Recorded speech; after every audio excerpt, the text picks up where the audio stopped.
Hello, everyone. Welcome back to the USA Gold Review and Outlook. Today is Friday, September 15th. I'm Jonathan Casares. With me, as always, Peter Grant. Sorry that we haven't visited with you for the last few weeks, but we've moved and are now filming from our brand new office suite here in Denver. Without further ado, let's get right into it.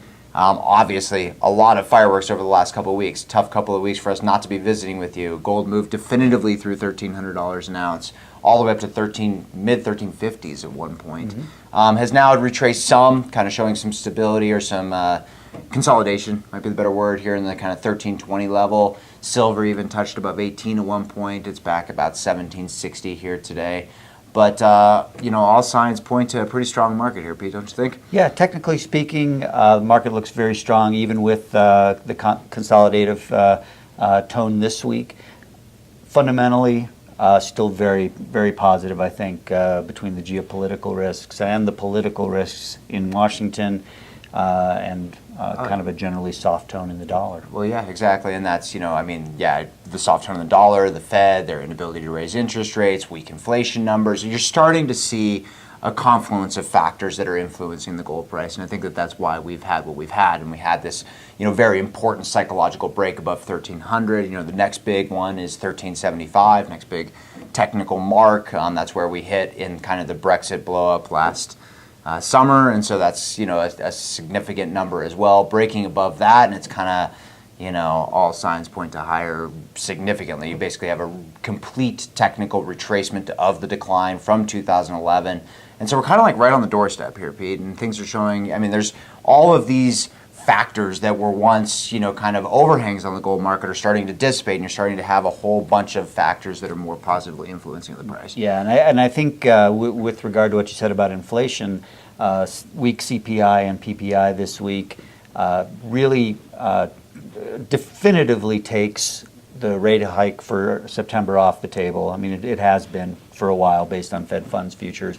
But I think it raises some very serious doubts about the Fed's ability to raise rates in December as well. Yeah, and then the Fed's, we've talked about this ad nauseum, but the Fed's back's against the wall. And I think you're starting to see more and more in terms of financial analysts, and something we're going to jump into here, which is, covering an article that my father put out on William White, who is, basically he did research Bank of England and Bank of International Settlements. Now he's taking over the Economic Development Review Committee at the OECD. He came out, big video on Bloomberg, basically talking about how he thinks there are more dangers in the economy now than there were in 2007, and less to be done with them. Basically, less fuel in the tank, bullets in the gun, whatever you want to call it. And it kind of all fits into what we've been saying as well. And you're starting to see it even just with the Fed's inability to raise interest rates, but not just that. That inability extends so vastly to every other potential response. They've not created enough room to handle any kind of crisis that we're encountered with again. Right. Just from the Fed's perspective, if we were to slip back into recession, they typically deal with that with about 300 basis points of easing. We're barely over 1% right now, so in theory, that would take us to like negative 2%. Exactly. I don't think the Fed is sort of inclined to go negative negative. at all, It's certainly yeah. not that negative. Exactly. So it'll, it does leave very little in the arsenal to deal with such an event, aside from reversing course on quantitative easing. Right. And even as they talk about normalizing the balance sheet, I'm afraid that there might come a point where they are actually talking about expanding the balance sheet. Rock and a hard place to say the least. But that's just one of these many, many factors that are all starting to percolate about, and why gold is doing what it's doing, quite frankly. And so, yeah, it will remain interesting to watch. So on the docket next week, Pete? The big thing is the FOMC meeting. Yeah. I think that, again, the expectation is that they hold steady on policy. There might be some more information out about that balance sheet normalization, and the market will try and glean some hint as to what their intent is for December. Right. Yeah, that's true. And I think that all of this shapes up to, it being fall. Fall is when things go bump in the night. And I honestly think that that's the only thing the gold market is really missing, is if the stock market started to roll over a little bit and started to respond more to what we're seeing than it has, then you could start to see an actual transition of asset classes. Because I think that, without a doubt, there are risks all over the place to, especially to equity values, which are, we've talked about this again, ad nauseum, that they're at a minimum fully valued, if not, overvalued, or even if not very overvalued. And so somewhere in between that, and you have, real estate markets that are much harder than they ever were, a bond market that's basically stuck in no man's land where you can't get enough out of the yield, you can't get enough out of the premium. And so all of these markets, there's really nowhere to go. And so gold still looks, even after it's, has become a very solid year for gold. By the way, gold is now outperforming the Dow, year to date, for the year.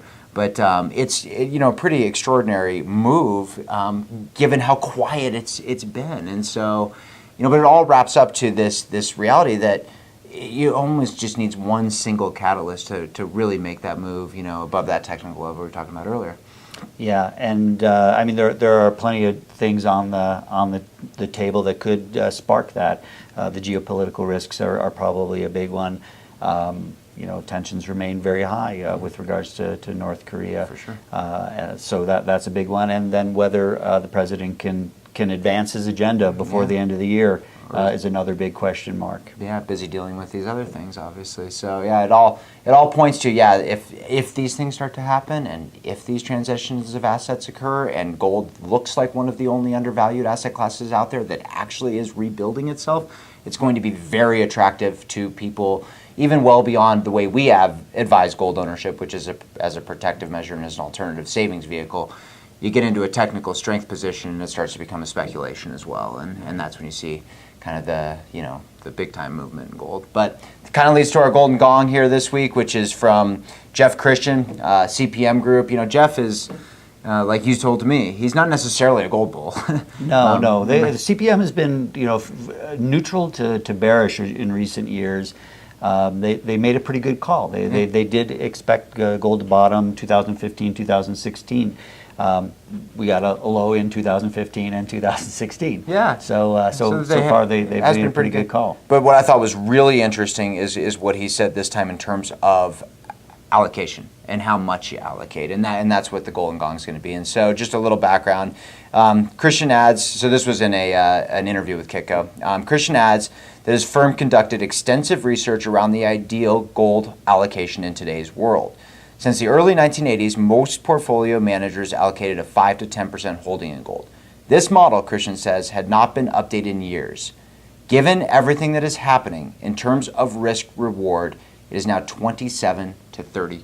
And that basically fits exactly with what I was just saying, is as you're looking at rotating assets and you're looking at other asset classes that are overvalued, risk reward, yeah, the risks are there, macroeconomically speaking, asset speaking, and having gold be where it is, it does make more sense to be more heavily allocated, just as it did in 2007 and 8, and people that were more heavily allocated fared far, far better than those that weren't. Absolutely. So to Mr. Christian, the golden gong.